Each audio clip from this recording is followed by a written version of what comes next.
On this episode of Grassroots Garage, we have Telly's genuine Rx3 running a 13B turbo.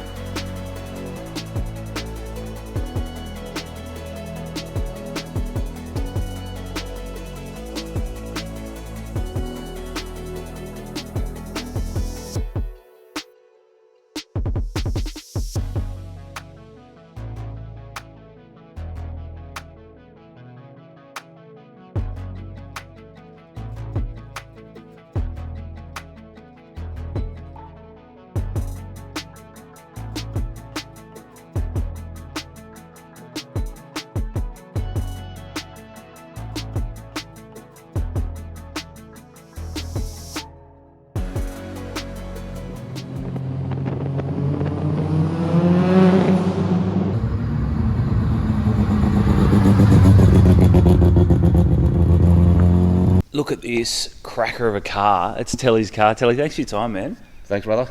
Mate, tell us about your car. Well, it's a 1973 Mazda Rx3, original Series 1 10A coupe. Had it for about 13 years. Imported it from New Zealand. Paid a measly 10 grand for it. Oh, don't tell me Yeah. Probably worth 100 times that now. Yeah. As in specs, she's a 13B Series 8, running 620 horsepower at about 21 pounds. GDX 42 turbo. XS lower half manifold, so I've got the 6 injectors in it, 2600s, 350Z gearbox, 9-inch. Yeah, that's it basically.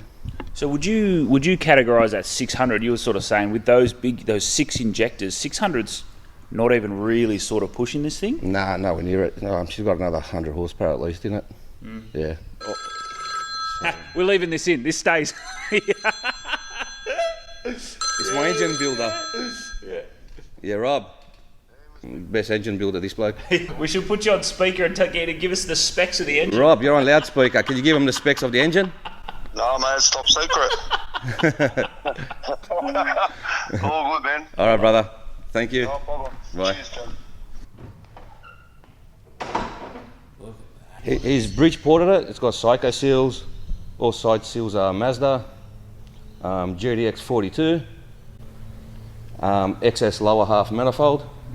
Running 6 2600cc injectors. I'm going to swing around that side and have a little look at them.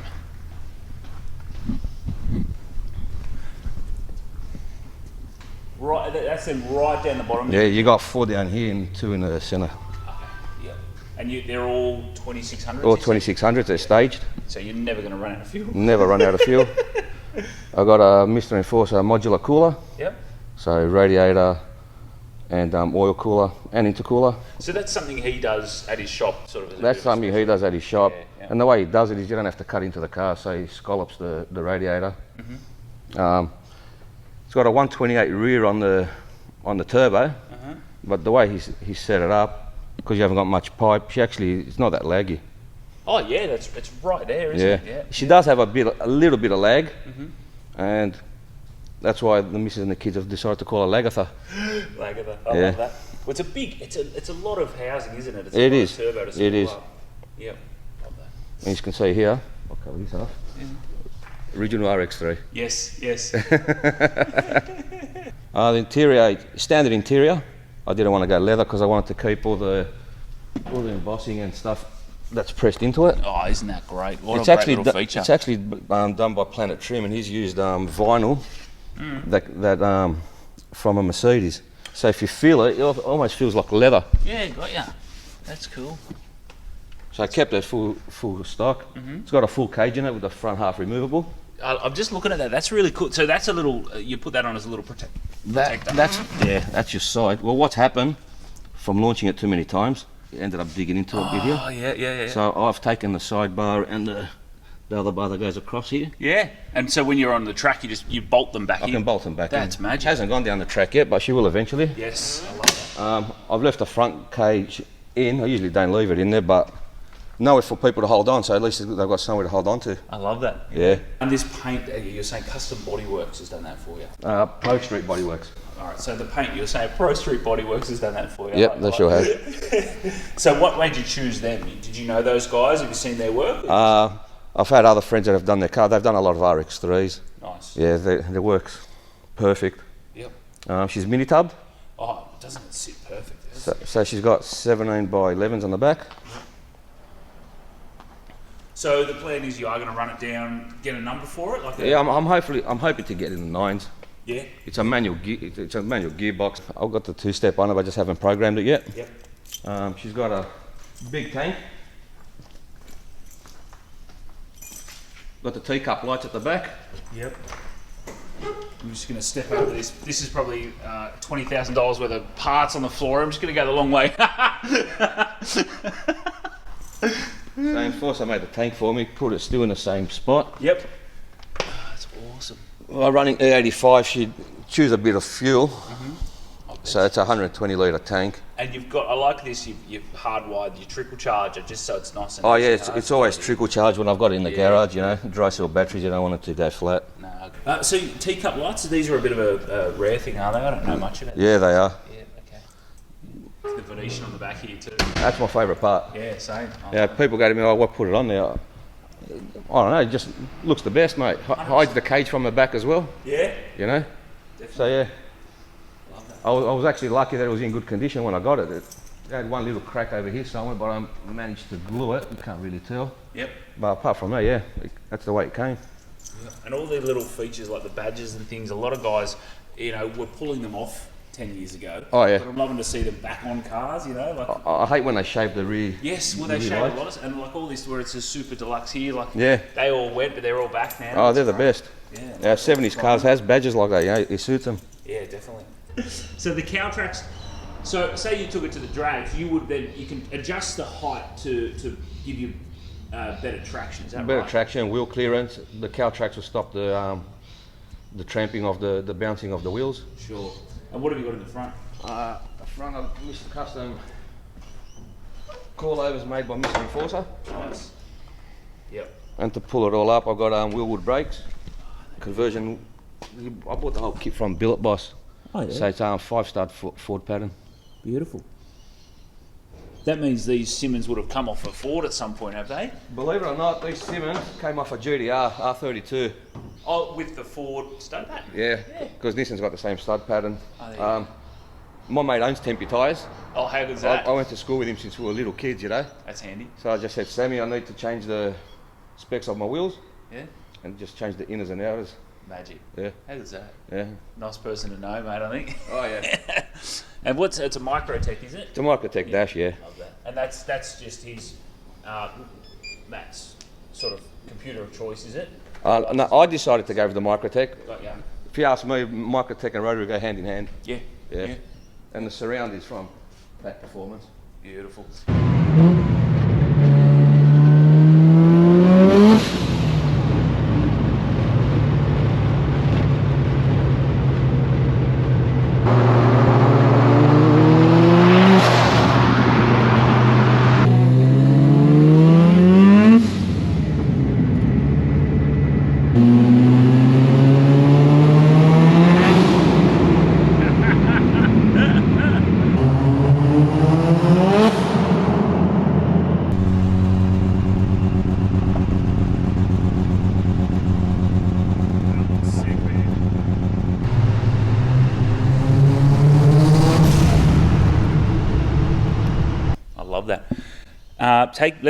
Let's go right back. Take me right back to the start, and I love talking to Rotary guys because they've always got a couple of them. Give us a couple of memories of what sort of got you into Rotaries originally.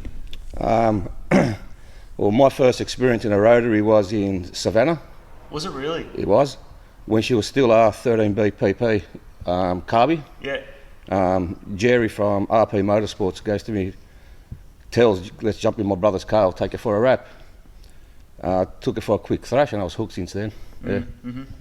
And there's videos still online of Savannah, like cruising the streets. Yeah. You know, back then with the PP. Well, one of those videos is the one that I took from inboard of the car on my first time out Is there. it really? Yeah, it is. Oh, I hope we can get that and cut it in here. That'd Yeah. be sick. I love I'm pretty sure Jerry's got it somewhere. that. Yeah, I love that.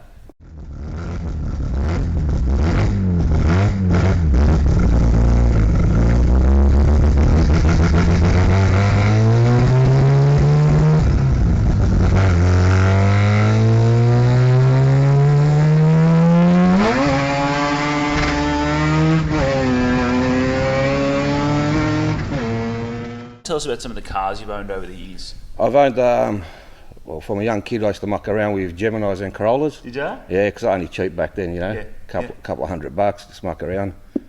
And since then, I've had 2 V8 turbos. And previous to this car, I had a 650 horsepower 2JZ Supra. Nice. Yeah, number plate's RB Killer. Oh yes. Yeah. Yeah. Nice. Very nice.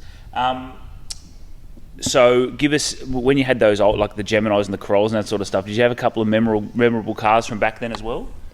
No, they were more thrasher cars that we learned how to drive and do our burnouts, and you know, we used to get the windscreen wiper nozzles, and we used to run lines all the way to the back wheels and squirt it with diesel and just learn how to do burnouts with it. Yeah. Not on the street, it was all in Mexico. No, Drove it was down all in Mexico, yeah.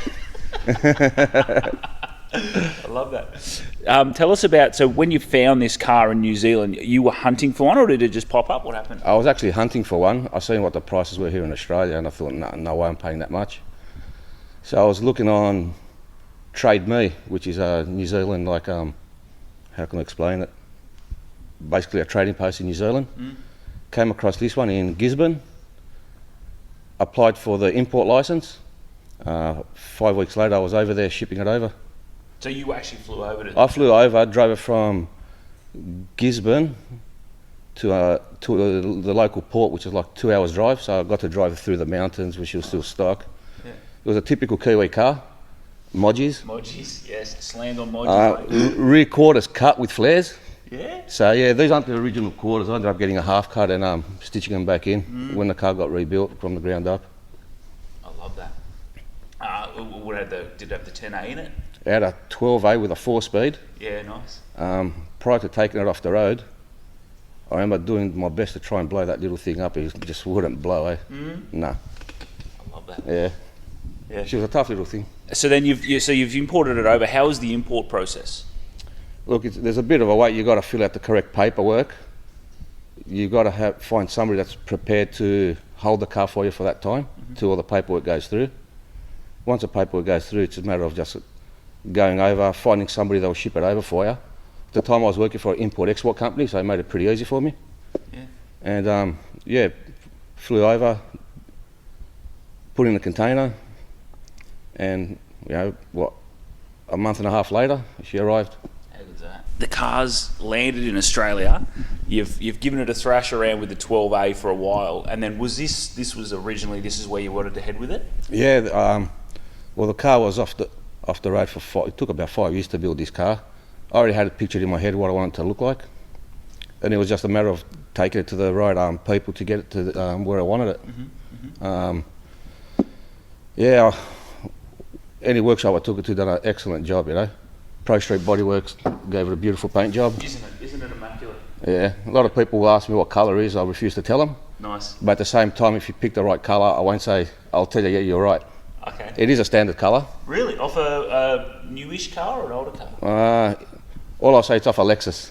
Oh, right. Yeah. All right. I love that. And that's the only clue I've ever given anyone. Nice. A lot of people think it's Millennium Jade, but no, it's not Millennium Jade. Right. Yeah. Planet trim done on my interior. Personal good mate of mine, Rob, he done my engine. Planet trim done the interior, and MrEnforcer put the whole car together, mini tubbed it and done all the fab work for it. So what made you choose MrEnforcer? In my 20s, I used to work for BOC Gases for many years, and I used to see MrEnforcer come in and out. He had an account with us. I've seen some of his cars that I built, and I thought, he's a good fabricator. I'll go and see him. he was keen to do the car. I've seen some of the other cars that were in there, so I said, she's all yours, matey, and yeah. This will be a very interesting question. Here we go. Unlimited budget. So you've got this workshop, you've got all this space, and you've got more cash you know what to do with. Would you change it in any way? No, I wouldn't. No, this is exactly what A lot of people say, would you go 20B? Look, at the end of the day, it's not a race car. If it was a race car, yeah, I'd go 20B, but 13B, 600-700 horsepower, you won't even use it on the street, I've always got it on number 1 boost setting, which is about 400. So no, unlimited, I'll leave it the way it was. Yeah. I'll build something else, actually. Well, that's the next question. What else are you going to build? You got plenty of space. Believe it or not, being Greek heritage, I love my Valiants. Oh, yeah. Yeah, so I'd love to have a VG hardtop with a Mopar twin turbo in it. Nice. Yeah. I'm not letting you off the hook. You've built this, you've got this, you've got your VG hardtop. What else are you going to carry in your garage? What other cars would you own? I'd love to have another Supra, 2JZ Supra. Yeah. Like just off its head. Off its head, yeah. Yeah. 1,000 plus horsepower. Yeah, I'll billet block. Yeah, I'd love to go all out on another Supra. Love that. Yeah. So let's say it's Sunday morning, or let's say it's a beautiful sunny Saturday morning. You got a full tank of fuel, you got a couple of spare hours. Where's your favourite spot to go driving? Okay, being a family car, I'm like a taxi driver in it.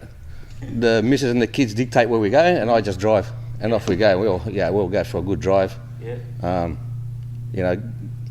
Wherever they want. Could end up in Brighton, could end up in Wollongong, could end up in Krispy Kremes at Liverpool, could end up in Penrith. I love that. Wherever the bosses say. I love that. I call my missus the Minister of Finances. Yes. Because without her, I wouldn't have been able to build the car. Yeah, she gave the go ahead. 100%. Yeah. I love that. So I know you've loved this car. It's Telly's car, and we appreciate his time, Telly. Thank you. Thank you.